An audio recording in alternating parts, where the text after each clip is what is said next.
Thank you very much. Thank you so much. Again, I want to start by thanking Justine Waddell for inviting me to speak, and indeed Bertrand and the always excellent French Institute for hosting this evening.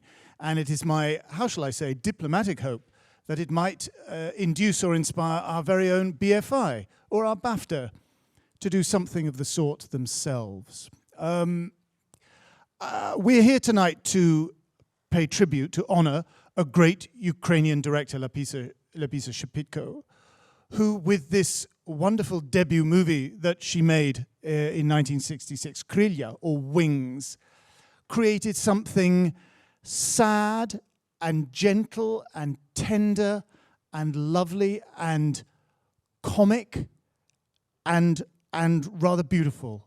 It's an amazing film. I don't want to say too much about it because I want to cede the floor to Dr. Rachel Morley, who has far more expertise than I do.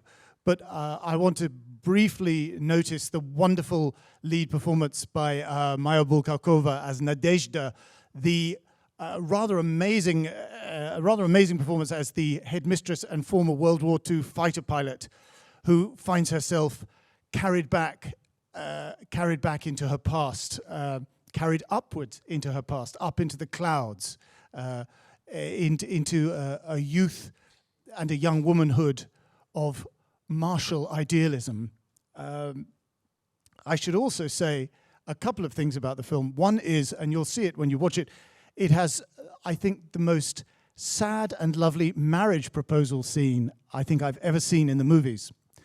And the other is the rather marvelous and very funny scene where Nadezhda agrees to fill in at the last moment in the Russian doll dance for the youth theatre because somebody has let them down at the last moment. In fact, the young boy that she's had to expel.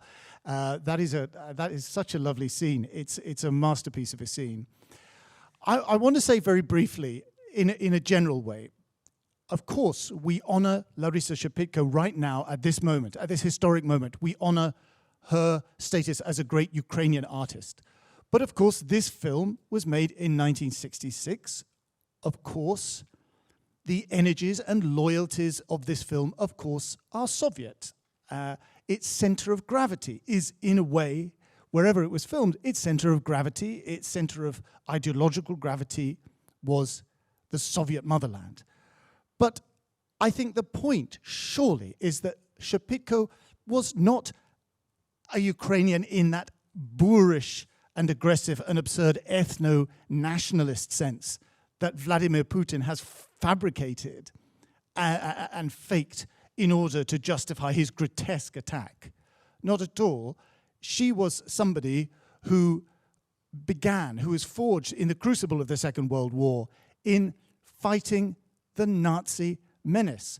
Precisely that impetus, precisely that idealism, which Putin has cynically exploited and distorted, again, to justify his grotesque invasion. Of course, Vladimir Putin is not old enough to have experienced or to know anything about this.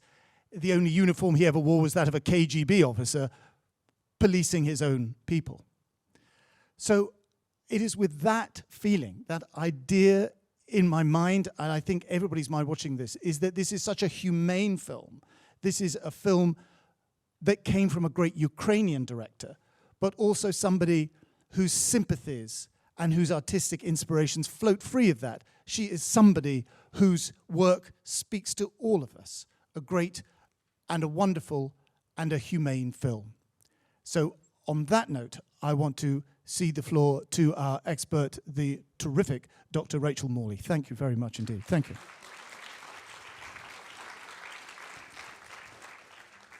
Thank you. We've already heard that Shepitko was from the Donetsk region of eastern Ukraine, but when she was only 16 years old, she independently moved to Moscow to start studying film at the All-Russian State Institute of Cinematography, the Soviet Union's main film school.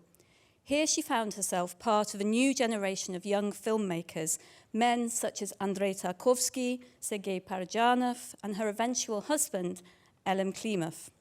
I say men advisedly. She was the only woman studying among them. This new generation had, as we've heard, all been children during the Second World War, and they'd all been marked both by the trauma of that war and by its aftermath. They embraced the opportunities offered by the freer atmosphere of Nikita Khrushchev's so-called thaw to experiment stylistically and thematically in their filmmaking. They all made powerful films about the war. For Shapitka, however, even more significant than the company of her talented peers was the fact that she was taught by the great director Alexander Dovzhenko.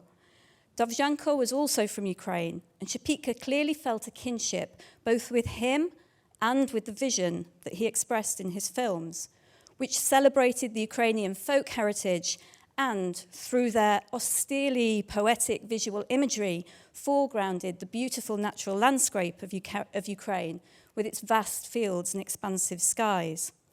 Shapitka always maintained that Dovzhenko was her greatest influence. Of all the hugely talented Soviet filmmakers who emerged in this period, Shapitka has remained one of the least widely known, perhaps. And this is maybe because her filmmaking career ended early. In 1979, when she was only 40 years old, she was killed in a car crash outside Leningrad.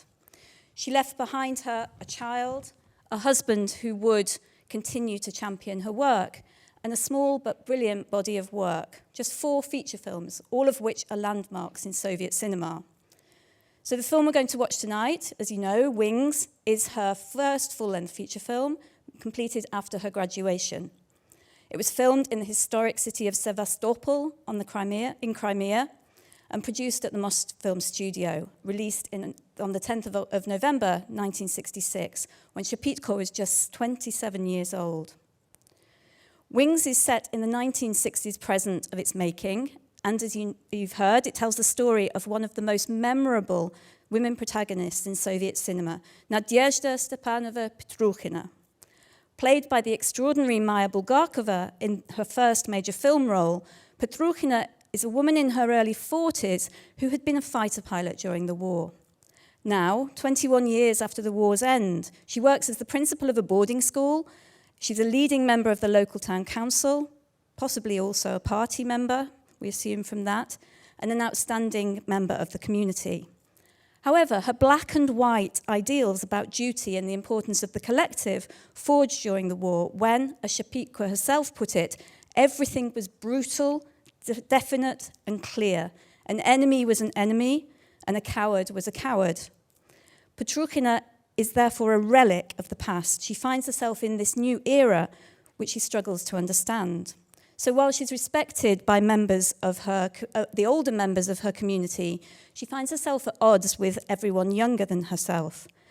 From her daughter and her friends, with whom she clashes embarrassingly over a cake and the boogie-woogie music she thinks they listen to the boisterous teenagers who attend her school. Wings didn't find immediate favour in the Soviet Union, and it wasn't widely screened. Critics objected both to the film's theme of generational conflict. We have no conflicts between parents and children, one critic wrote, and also to the at times unflattering portrait of Petrukhina. One critic commented that to show a war veteran in this way is to jeer at war heroes. There are many different contexts in which against which and within which we can think about this film. It raises a number of contemporary issues that were prominent in Soviet society at this time. I've already mentioned the generational clash, which the aforecited critic would have us believe didn't exist in the Soviet Union in the 1960s. But the film is also interested in what it means to be a woman in the 1960s in the Soviet Union. It asks the question, who can a middle-aged Soviet woman be? What can she do? What kind of life can she have? And these were questions that were also relevant to the younger Shapitka herself as a woman making her way in a male-dominated profession. The film reveals the entrenched double standards of post-war Soviet attitudes. A woman can be a fighter pilot when she's called on to do that by the state, but in post-war life, she can't even enter a restaurant on her own on a Sunday. The film also raises questions about constructions of femininity. Watch out for the number of times the characters in the film remark on how Petrukhina looks and what she's chosen to wear. Bulkarkova herself also experienced these attitudes. The film's camera operator and makeup artist initially refused to work with her, apparently on the basis that they found it impossible to make her look appealing, I'm quoting, for the camera. Critics also revealed this tendency. In a 1971 interview with Shepitko's husband, Barbara Court asked him why Shepitko had selected a masculine-looking actress to play the part of Petruchina. Klimov replied, perhaps Larisa herself sensed that there was some danger of becoming a bit too masculine herself.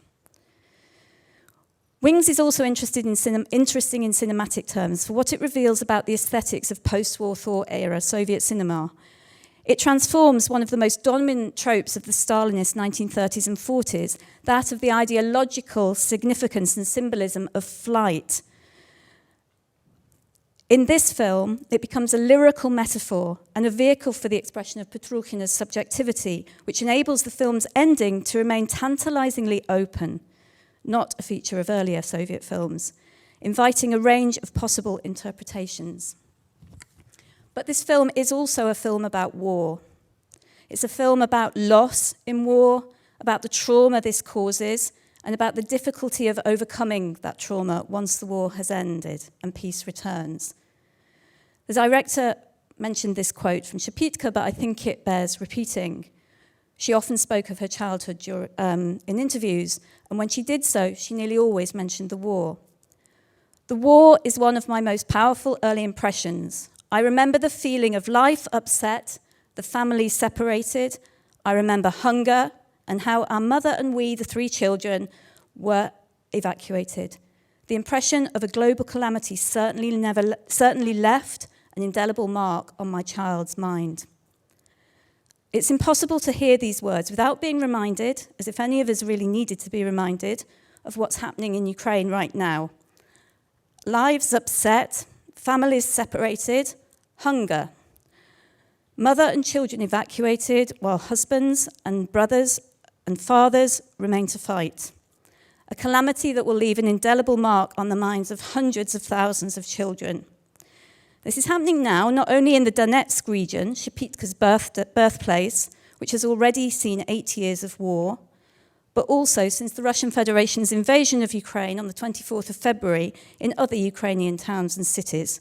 Kharkiv, Sumy, Mariupol, Melitopol, Kherson, and others. So I'd therefore like to end by thanking Kino Classica and the Ciné Lumière for screening Shepitka's beautiful film tonight, as a show of solidarity with Ukraine and all Ukrainians, for enabling us to raise money for the With Ukraine Fund, and for enabling us also collectively to say no to war. Нет войне.